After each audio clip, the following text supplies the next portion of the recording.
কবিতা সরকার। কবি ଭାରତ ମାଝୀ।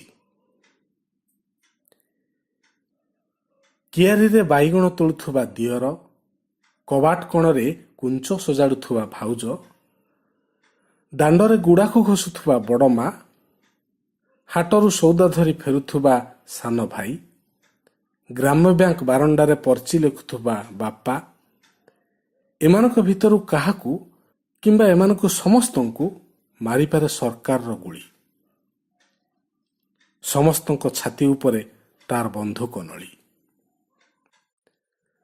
ମାର ଆଲୁରୁ ମାଲୁରୁ ଟିଣ ସିନ୍ଦୁକରେ ସରକାର ଶୁଙ୍ଘିପାରେ RDXର ଗନ୍ଧ।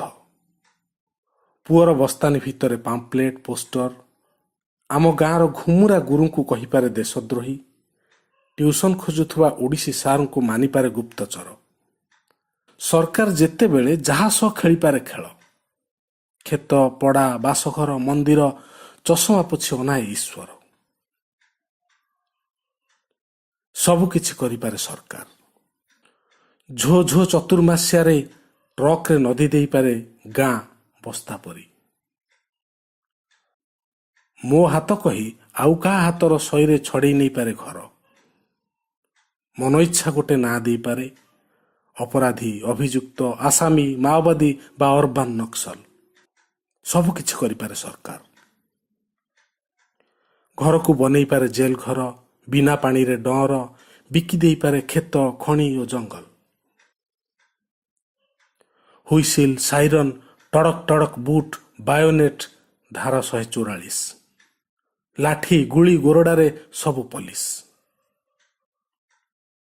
ସରକାର ସବୁ କରିପାରେ।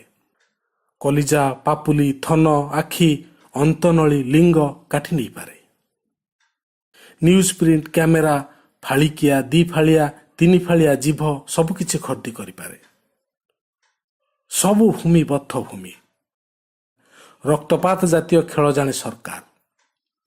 ଜାଣେ ସେ ଗୋଟେ ଗଣତନ୍ତ୍ର ବିହୀନ କୋଳାହଳ।